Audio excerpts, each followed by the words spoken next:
A very good morning to all the students of class 6. Dear student, today we will study the fourth chapter of social science from the book Our Land, Our World.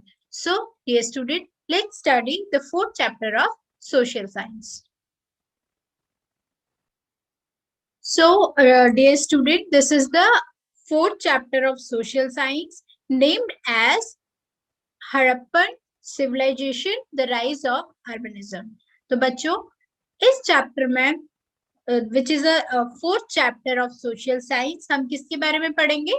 Harappan civilisation के बारे में पढ़ेंगे। ठीक है, तो हम लोग इसको स्टार्ट करते हैं। तो सबसे पहले वेरी फर्स्ट आपको क्या जानना जरूरी है?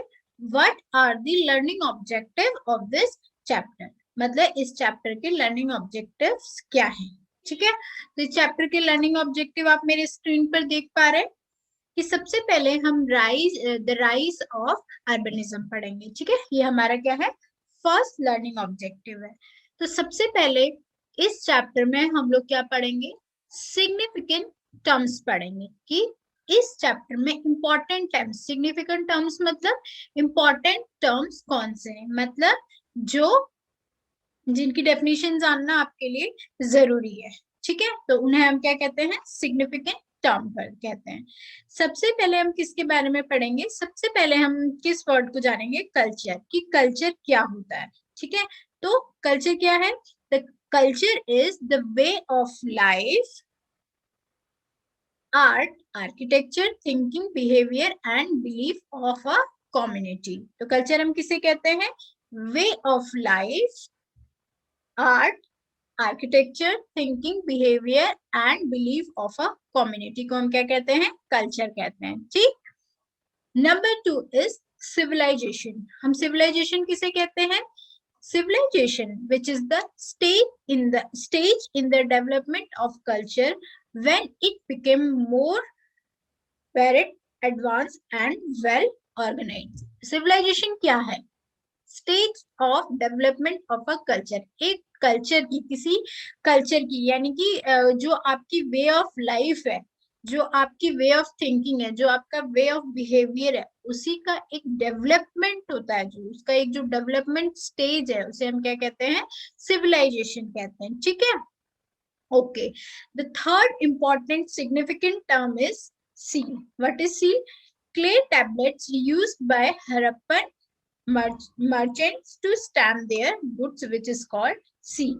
ठीक है, तो क्या होती थी? जो क्ले टैबलेट्स होती थी, जो हड़प्पन मर्चेंट्स के द्वारा एक स्टैम्प की तरह यूज की जाती थी। किसके लिए? अब उनके प्रोडक्ट्स के लिए, उनके गुड्स के लिए यूज की जाती थी, तो उसे हम क्या कहते हैं? सील्स कहते हैं। ठीक है, now the fourth important term is Citadel. What is Citadel?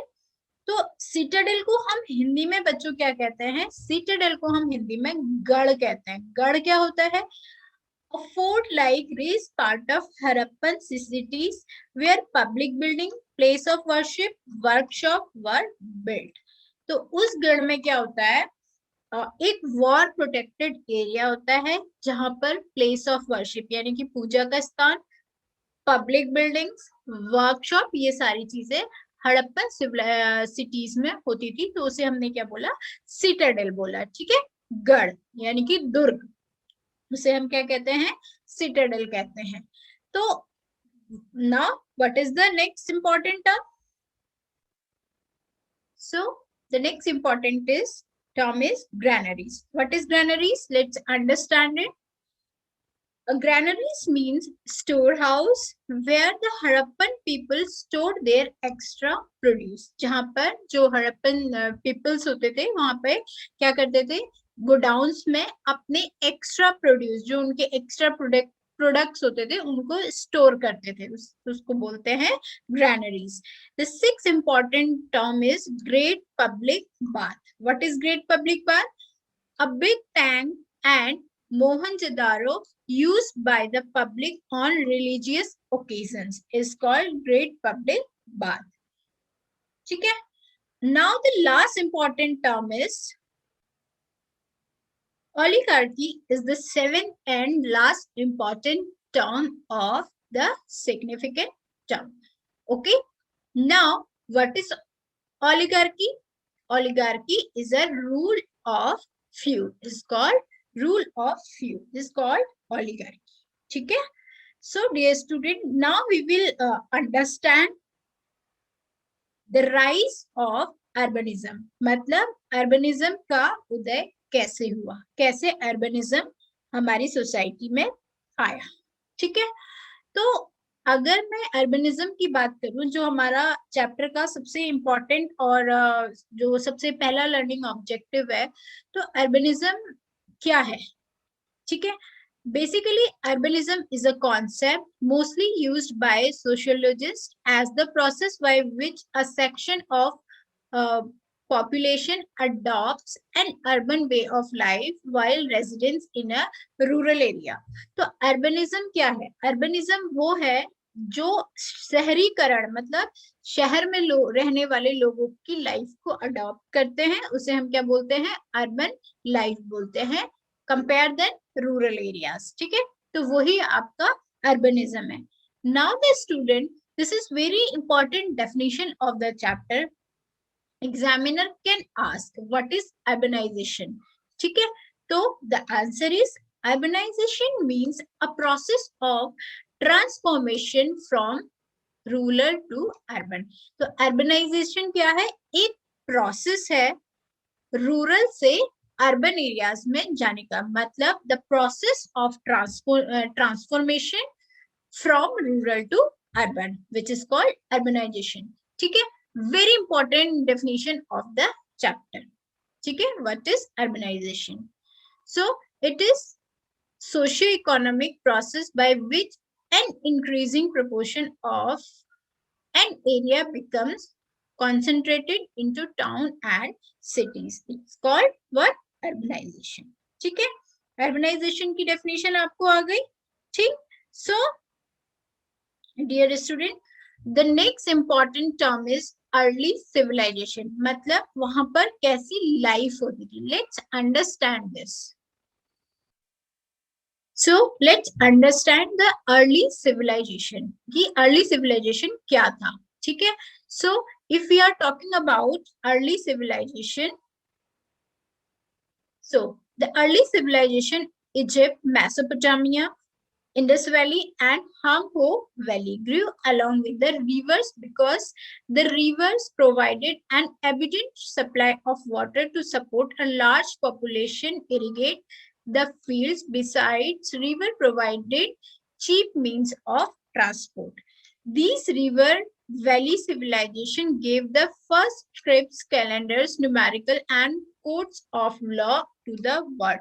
तो ये जो रिवर वैलीज थी, यानी कि Egypt, Mesopotamia, Indus valley, Hwang Ho valley, जो मतलब रिवर्स के किनारे में थी, रिवर्स के पास थी, तो इन रिवर्स वैली ने क्या किया? हमारे सिविलाइजेशन को एक फर्स्ट स्टेप दिया. किसके लिए? स्क्रिप्ट्स के लिए, कैलेंडर्स के लिए, न्यूमरल्स के लिए और कोड ऑफ लॉ इन्होंने वर्ल्ड को दिए. ठीक है? So let's understand the next learning objective of the chapter, which is the Indus Valley civilization or the Harappan culture. अब हम किसे समझते हैं कि इंडस वैली की सिविलाइजेशन, वहां का रहन सहन क्या था, कहाँ का? इंडस वैली का. और हम क्या समझेंगे? The Harappan culture. Harappan culture कैसा था, which is the second learning objective of the chapter. Let's understand this. So, dear student, till the beginning of the 20th century, historians were unaware of an ancient civilization that is flourished in northwestern India about 4500 years ago. The archaeological department. तो बच्चों, archaeological department किसे कहते हैं? पुरातत्व विभाग. जहां पर जो पुराने टाइम के चीजें होती थी, पुराने टाइम की चीजें रखी जाती थी, उसे क्या बोलते हैं? Archaeological department. ठीक है? Circle discovered in 1921 the site of Harappa on the bank of Ravi in Montgomery district of west Punjab. ठीक है? This is very important question which you should know. तो हड़प्पा की जो साइट थी वो कहाँ पर मिली थी? रावी नदी के किनारे मिली थी। इन 1922 another city in ruins, Mohenjo-daro. 1922, this is again very important question and I am highlighting it. ठीक है, मैं हाईलाइट कर रही हूँ इसे। तो 1922 में हमें कौन सी मिली? Mohenjodaro was unearthed in the Larkana district of Sindh. ठीक है, जो कहां पर थी? पाकिस्तान में थी। तो 1922 में हमें मोहनजोदारो के क्लूज मिले थे। ठीक है, तो ये बहुत ही इंपॉर्टेंट क्वेश्चन है बच्चों, जो आपको याद रखना पड़ेगा। ये एग्जाम के पॉइंट ऑफ व्यू से बहुत ज्यादा इंपॉर्टेंट है।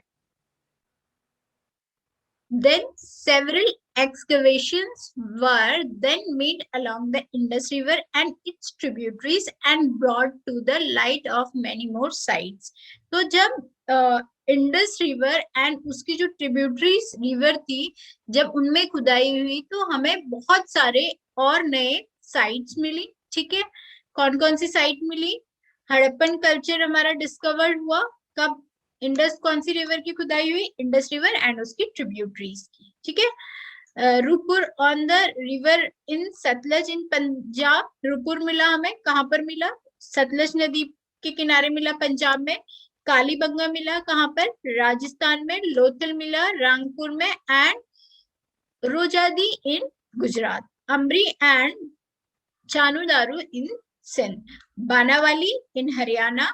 Alamgirpur in western Uttar Pradesh. So इसी तरीके से बहुत सारी साइट्स हमें मिली। ठीक है, जब हमने खुदाई की इंडस वैली, इंडस रिवर की और उसकी ट्रिब्यूटरीज की जब खुदाई हुई तो हमें बहुत सारी नई सोसाइटीज जो है हमें मिली, नया नए सिविलाइजेशन, नई चीजों की खोज हुई। ठीक है, अब हमें जानना है कि वहां का एनवायरमेंट कैसा है। ठीक है, तो as I am again highlighting the text, which is very important to know that what kind of environment were there. So the present climate of Indus Valley region is hot. तो अभी जो वहां पर क्लाइमेट है Indus valley के reason में वो hot और ड्राई है, मतलब गर्म और सूखा है। बट पुराने टाइम पर क्या था? मॉइस्ट था और ह्यूमिड क्लाइमेट था वहां पे। ठीक है, और डेंस फॉरेस्ट थे एंड रिच वाइल्ड लाइफ थी। तो annual flooding of the Indus provided rich and fertile land for growing various crops. तो जो इंडस वैली थी, जो इंडस रिवर थी, उस वजह से क्या था वहां पर जो जमीन थी वो बहुत ही ज्यादा उपजाऊ थी, बहुत ही डिफरेंट डिफरेंट तरीके के क्रॉप्स वहां पर पैदा किए जाते थे। ठीक है, तो बहुत ही अच्छा एनवायरमेंट वहां का था। Now the next important term is source of Harappan culture. Harappan culture का सोर्स क्या था? Let's understand it. So Harappan culture mainly depends upon the archaeological evidence. तो जो पुरातत्व की चीजें हैं उनके एविडेंस से पता चलता है कि जो हड़प्पन कल्चर है वो Indus valley, gangetic basin and Gujarat से हमें मिला है। As the Indus script has not been deciphered so far, there are no literary sources. मतलब कोई कंफर्म सोर्स नहीं है, सिर्फ आर्कियोलॉजिकल डिपार्टमेंट से हमें हड़प्पन कल्चर के बारे में पता चला है। ठीक है, किस किस के बारे में पता चला है? वहां की सिटीज के बारे में, बिल्डिंग, ठीक है, सील्स, पॉटरीज, टॉय, ऑर्नामेंट्स, किस तरीके के औजार यूज होते थे, टूल्स यूज होते थे, किस तरीके के वेपन्स यूज होते थे, किस तरीके के ऑर्नामेंट्स यूज होते थे, किस तरीके के टॉयज यूज होते थे। ये सारा हमें एक पुरातत्व विभाग से यानी कि आर्कियोलॉजिकल एविडेंसेस से हमें पता चला है। So let's understand the main features of Indus valley civilisation. अब हम क्या समझते हैं? इंडस वैली के फीचर्स क्या हैं? ठीक है, main features of Indus valley, let's understand it. तो बच्चों मेन फीचर्स में क्या आता है? मेन फीचर्स में सबसे पहले हमारा आता है टाउन प्लानिंग, कि उनकी टाउन प्लानिंग कैसी थी, विच इज वेरी इंपॉर्टेंट कि किसी भी जगह की टाउन प्लानिंग क्या थी, किस तरीके से वो लोग रहते थे, किस तरीके से उनका रहन सहन था। तो ठीक है, Indus valley people have remarkable skill in town planning remarkable, बहुत ही ज्यादा अच्छी उनकी टाउन प्लानिंग थी. They lived in well plan मतलब बहुत ही प्लान टाउन्स में वो रहते थे. The city was divided into two main parts, मतलब जो सिटी थी वो दो भागों में बटी थी. एक भाग था द सिटाडेल एंड दूसरा था द लोअर टाउन. जैसे कि हम सिटाडेल को ऑलरेडी मैं आपको डिफाइन कर चुकी हूँ कि सिटाडेल क्या होता है. सिटाडेल एक दुर्ग होता है, एक एरिया होता है जहां पर जो किसकी तरह होता है, हम लोग अंडरस्टैंड करते हैं. This was the raised part of the city and look like a fort, एक फोर्ट की तरह दिखता है. और जिसमें क्या होता है, administrative block inhabited by ruling class. Massive and high walls protected, as you can see in my screen.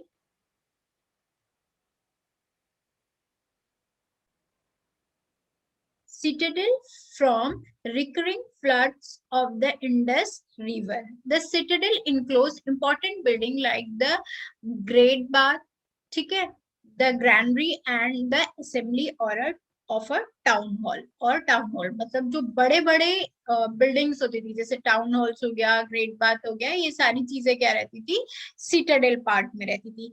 Now the next feature is the lower town. ठीक है, तो लोअर टाउन कैसा होता था, the lower town was inhabited by the common man.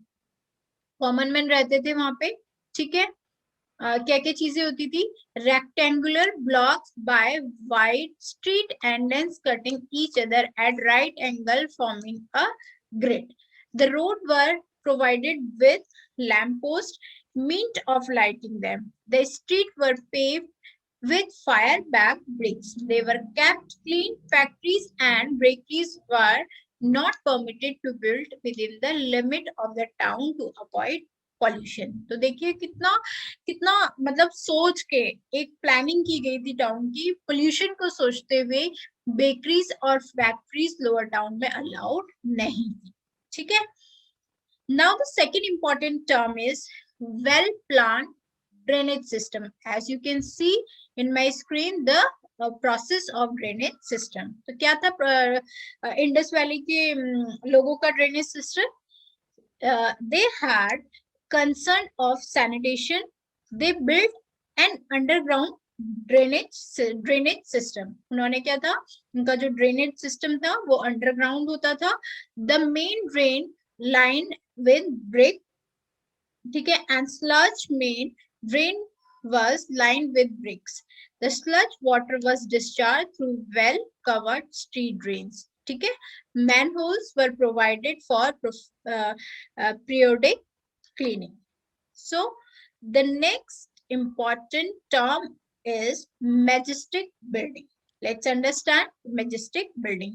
So the cities of the Indus Valley had majestic public building, places of worship, granaries, which already we have discussed. The citadel had the following main buildings. कौन सी buildings होती थी, तीन तरीके की main buildings होती थी. The granaries, the town halls and the great bath, which we have already discussed. The what is granaries, which is very important term, as I am also highlighting it.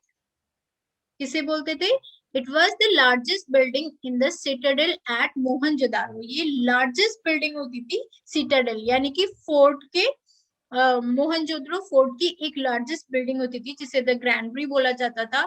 This rectangular building stood close to the river to facilitate easy transport of grains. तो ये था, it measured 45.7 meter in length and 15.2 meter in the width. Harappa had 6 granaries, मतलब 6 granaries Harappa में थी. To the south of granaries 3 there existed brick platform meant of threshing grain and bricks of the laborers. These huge granaries were meant for storing surplus grains. The town hall. It was an imposing structure measuring 69 meters in length and 23.4 meters in the width. क्या होती थी, high pillared hall होता था. Its wall were 1.5 metre thick, मतलब 1.5 metre thick इसकी wall होती थी. The building might have been used either as administrative block, as assembly hall, a prayer hall, or a cultural process. अब हमें क्या समझना है? The Great Bath. तो Great Bath क्या था? The Mohenjo-daro, it was a rectangular tank. ये देखो आप स्क्रीन पे दिख रहा है. It looks like a rectangle tank which resemble the tank of the South Indian temples. जो किसकी तरह लगता था? South Indian temples की तरह लगता था. It measured about 12 meter into 7 meter and 2.5 meters deep. ठीक है. So and the small rooms around the bath which were used in the changing room. The great bath was used for ritual bathing during the religious ceremony. So this is again very important question. What is the use of the great bath?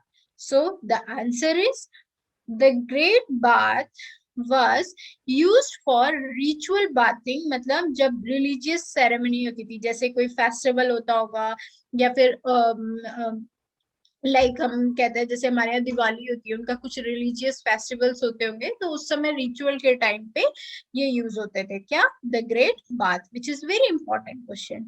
So the house कैसे थे उनकी dwelling place? Dwelling place मतलब रहने की जगह कैसी थी? House had 1 or 2 story. Brick, wood and stone were used for making building. तो उन बिल्डिंग्स को बनाने के लिए पत्थरों का, लकड़ियों का, स्टोन्स, स्टोरीज का यूज किया जाता था. Every house had 2 or more living rooms. हर घर में 2 या 2 से ज्यादा लिविंग रूम होते थे. एक बाथरूम होता था, एक किचन होता था एंड ए कोर्टयार्ड होता था. ठीक है. तो every house had its own well. हर घर का एक अपना वेल होता था, एक अपना. सो अब हमें ये समझना है कि जो इंडस वैली की आर्ट, क्राफ्ट एंड आर्किटेक्चर था वो कैसा था. सो let's understand it. So art, craft and architecture कैसा था इंडस वैली का? Let's understand it. Pottery. Pottery मतलब वहां के मिट्टी के बने हुए बर्तन कैसे थे. तो इंडस वैली के जो लोग थे वो मिट्टी के बर्तन बनाने में, क्ले की चीजें, कलरफुल क्ले की मिट्टी के बर्तन बनाने में बहुत ही ज्यादा परफेक्ट थे, यानी कि एक्सेल थे. ठीक है. Now understand the painting. So the Indus valley people painted very well. मतलब उनकी जो पेंटिंग थी, जो आप स्क्रीन पे मेरे देख पा रहे हैं, बहुत ही अच्छी जियोमेट्रिकल डिजाइन्स वो यूज करते थे. बर्ड्स बनाते थे और ह्यूमन बींग्स, एनिमल्स भी बनाते थे. ठीक है. Now art of carving. So art of carving कैसी थी उनकी? Animals, figure, numerous seals use करते थे. Most of the seals had carved picture of the humped bull, buffalo, tiger, rhinoceros, goat and elephants. ठीक है. तो several female and male gods were also, मतलब जो गॉड्स थे वो भी क्या थे? खुदे हुए थे. मतलब उनकी जो प्रोसेस थी वो खुदे हुए थे. किसमें? खुदाई के बर्तनों में वो यूज थे. ठीक है. Now the metal casting. Metal casting कैसी थी उनकी? द मेटल कास्टिंग उनकी also prominent art as well as craft. ठीक है. They made bronze tools, and weapons. ठीक है. Mohenjo-daro reveals their mastery in bronze casting. तो मोहनजोदाड़ो में क्या था? उन्होंने रिवील किया था, उससे पता चला था कि ब्राउन्ज कास्टिंग में वो बहुत ही ज्यादा मास्टर थे. स्कल्पचर. ठीक है. स्कल्पचर कैसा था उनका? बहुत ही अच्छा था. ठीक है. कैसे टॉयज यूज करते थे वो? टेट्राकोट के टॉयज यूज करते थे. एनिमल्स फिगर होते थे उसमें, टॉयज में बहुत बहुत तरीके की जो थे स्कल्पचर्स होते थे. The statue of shawl clad yogi, ठीक है, reveals the artistic skill of Indus valley craftsman. तो जो शॉल क्ले योगी की स्टैच्यू थी, जो कहाँ से मिली थी? मोहनजोदाड़ो से मिली थी. वो हमें क्या बताती है कि इंडस वैली के जो क्राफ्टमैन थे उनकी आर्टिस्टिक स्किल्स कैसी थी. ठीक है. तो this is again very important question. Shawl clad yogi जो स्टैचू है वो हमें कहाँ से मिली थी? तो वो हमें कहाँ से मिली थी? वो हमें मोहनजोदाड़ो से मिली थी। ठीक है, मोहनजोदाड़ो से हमें मिली थी। Now seal making. ठीक है, as you can see in my screen, seals of the Indus Valley। जो seals मतलब क्या होता है? किसी भी चीज का स्टैम्प। स्टैम्प मतलब आप मोहर लगाते हैं किसी भी चीज में। ठीक है, तो वो मोहर किस तरीके की थी? उस मोहर में क्या था? एनिमल्स थे। उस मोहर में गॉड थे। उन जो सील्स थी उनमें क्या था? बहुत डिफरेंट डिफरेंट तरीके के रिलीजियस चीजें थी, बिलीफ्स थे, ड्रेसेस थी, ऑर्नामेंट्स था। तो वो सील कहाँ पर लगाई जाती थी? जो मर्चेंट्स होते थे, जो बिजनेसमैन होते थे, वो लोग अपने प्रोडक्ट्स में इन सील्स को लगाते थे, इन स्टैम्प्स का यूज वो करते थे। ठीक है, तो देखो लास्ट लाइन में देखो, the seal of a Yogi posture and surrounded by animal has been identified with god Pashupati and Shiva. ठीक है, जैसे आप ये स्क्रीन पे देख रहे हो ना, तो ये गॉड शिवा को जो एक पोजीशन पे बैठे हुए हैं उसकी सील ये आपको स्क्रीन पे दिख रही है। तो ये हमारा आर्ट और कल्चर था, कैसा? किसका? इंडस वैली का। Now let's understand the social and economic life of Indus valley people. तो ये एक नेक्स्ट लर्निंग ऑब्जेक्टिव है कि सोशल लाइफ वहां के लोगों की कैसी थी। सोशल लाइफ मींस वहां के लोग कैसा खाना खाते थे, कैसे कपड़े पहनते थे, ये सारी चीजें हम आपको social and economic life of Indus valley में मैं आपको बताऊंगी। तो वहां का फूड क्या था? व्हीट एंड बार्ले वो लोग यूज करते थे, was the staple food of the people. They consume milk, meat, fish, fruit and dates। Milk, meat, fish, fruit and dates वहां के लोग काफी यूज करते थे। ड्रेसेस एंड ऑर्नामेंट्स क्या थे वहां के? ये देखो आप पिक्चर पे देख पा रहे हो वहां के ऑर्नामेंट्स कैसे थे। जो वुमेन्स थी वो क्या? नेकलेस, बैंगल्स, ब्रेसलेट, इयररिंग्स, ये सारी चीजें सिल्वर की, बोन की, स्टोन की, आइवरी की एंड सेल्स की पहनती थी। मेन टू, आदमी लोग भी पहनते थे, ऑर्नामेंट्स पहनते थे, इयररिंग्स पहनते थे एंड आर्मलेट्स पहनते थे। ठीक है, तो ये वहां के क्या थे? ऑर्नामेंट्स थे। कहाँ के? ये जो आप स्क्रीन पे देख पा रहे हैं ये क्या है? इंडस वैली की ज्वेलरीज है। ब्रेसलेट, एंकलेट्स, ये सारी चीजें यूज करते थे। Now the let's discuss the occupation. वहां के लोगों का ऑक्यूपेशन क्या था? So the student, this is very important part of, मतलब ये एक किसी भी टाइम का बहुत इंपॉर्टेंट पार्ट है कि वहां के लोगों का ऑक्यूपेशन क्या था। तो इंडस वैली के लोगों का जो मेन ऑक्यूपेशन था, as I am again highlighting it, वहां के लोगों का जो ऑक्यूपेशन था वो क्या था? एग्रीकल्चर था, मेन ऑक्यूपेशन। ठीक है, कहाँ के लोगों का? इंडस वैली का। So this is again very important question कि इंडस वैली के लोगों का ऑक्यूपेशन क्या था? तो ऑक्यूपेशन क्या था? एग्रीकल्चर था।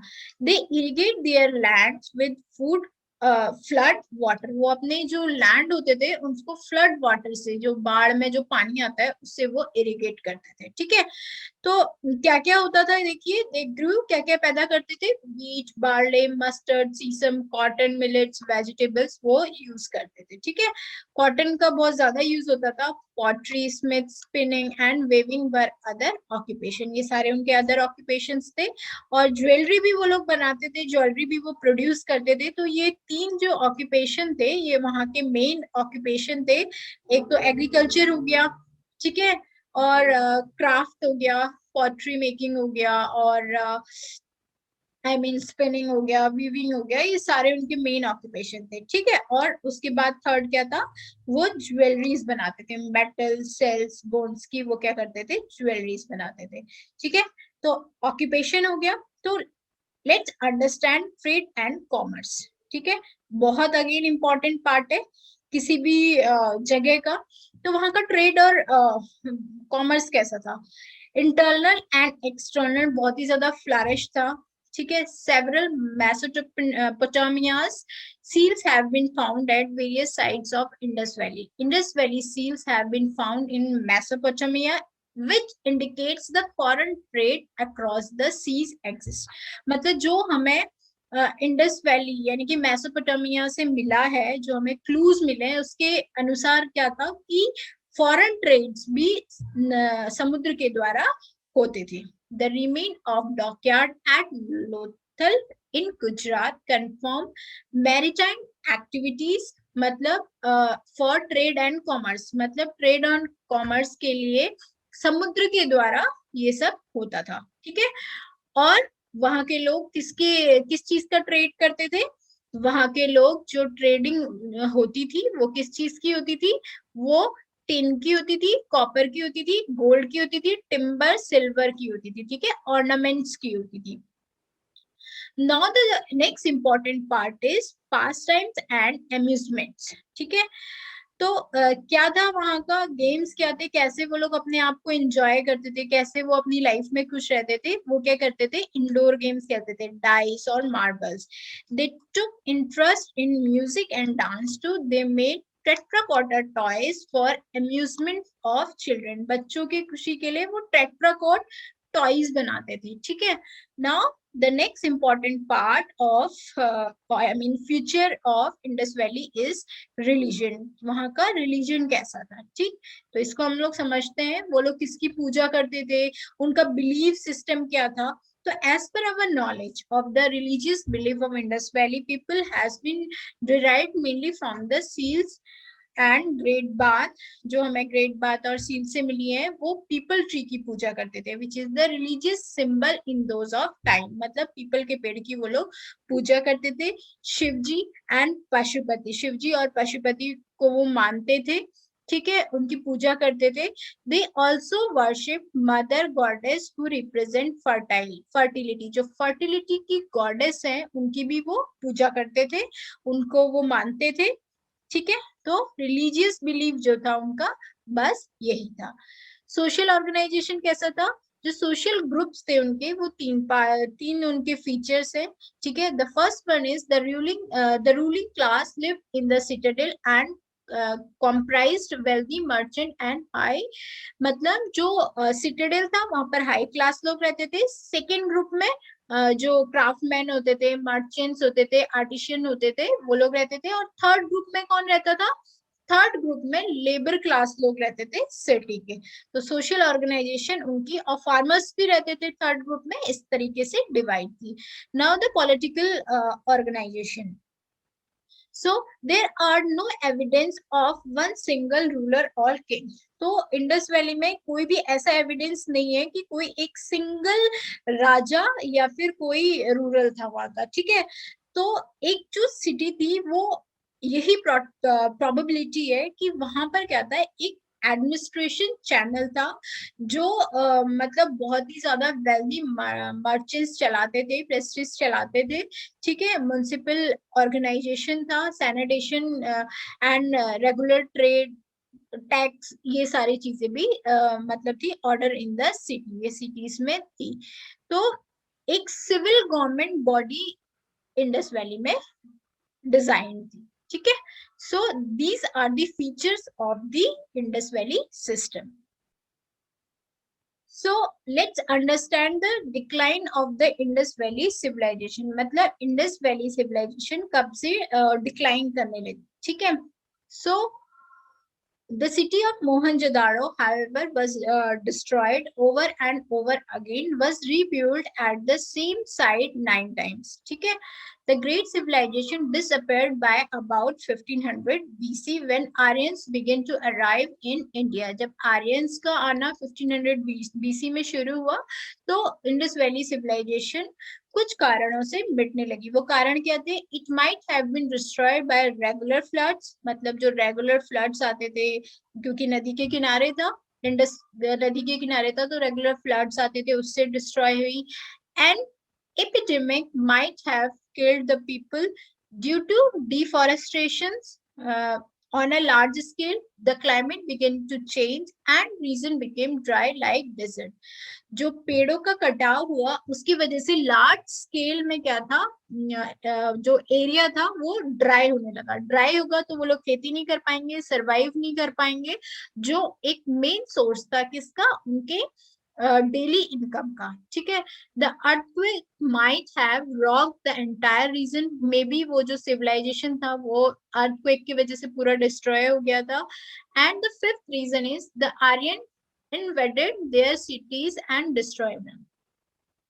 ठीक है, so these are the cause of decline of the Indus Valley civilization. Now what is the contribution of the Indus valley civilisation? मतलब इंडस वैली सिविलाइजेशन जो आई उसका हमारी सोसाइटी में क्या कंट्रीब्यूशन था? ठीक है, so these are the 5 important points कि इंडस वैली का क्या कंट्रीब्यूशन रहा है. So the first important part is the Indus valley people gave to the world its first urban civilization. तो इंडस वैली ने किसको? वर्ल्ड को फर्स्ट अर्बन सिविलाइजेशन दिया, मतलब शहरीकरण को दिया. ठीक है, its town planning was superb and unsurpassed. वहां की जो टाउन प्लानिंग थी, कितने अच्छे से उन लोगों ने वहां की प्लानिंग की थी, वो बहुत ही सुपर्ब थी. ठीक है, and the drainage system and engineering work were also the example. मतलब वहां का ड्रेनेज सिस्टम और जो इंजीनियरिंग वर्क था वो एक एग्जाम्पल था दुनिया में. ठीक है, पॉटरी वॉज एक्सीलेंट. जो मतलब मिट्टी के बनाए हुए बर्तन होते थे वो बहुत ही ज्यादा एक्सीलेंट थे. They invented the device of cart harness the animal power for the benefit of a man. तो ये कुछ कंट्रीब्यूशन थे इंडस वैली के जो हमें मिले. ठीक है, सो डियर स्टूडेंट, इस चैप्टर में यानी कि chapter 4 Harappan civilization the rise of urbanism, हमने इस चैप्टर में क्या पढ़ा? हड़प्पन सिविलाइजेशन के बारे में पढ़ा और किस तरीके से अर्बनिज्म का उदय हुआ ये हमने इस चैप्टर के माध्यम से पढ़ा. So dear student, this is all about the chapter 4. We will study the chapter 5 in our next class. Thank you.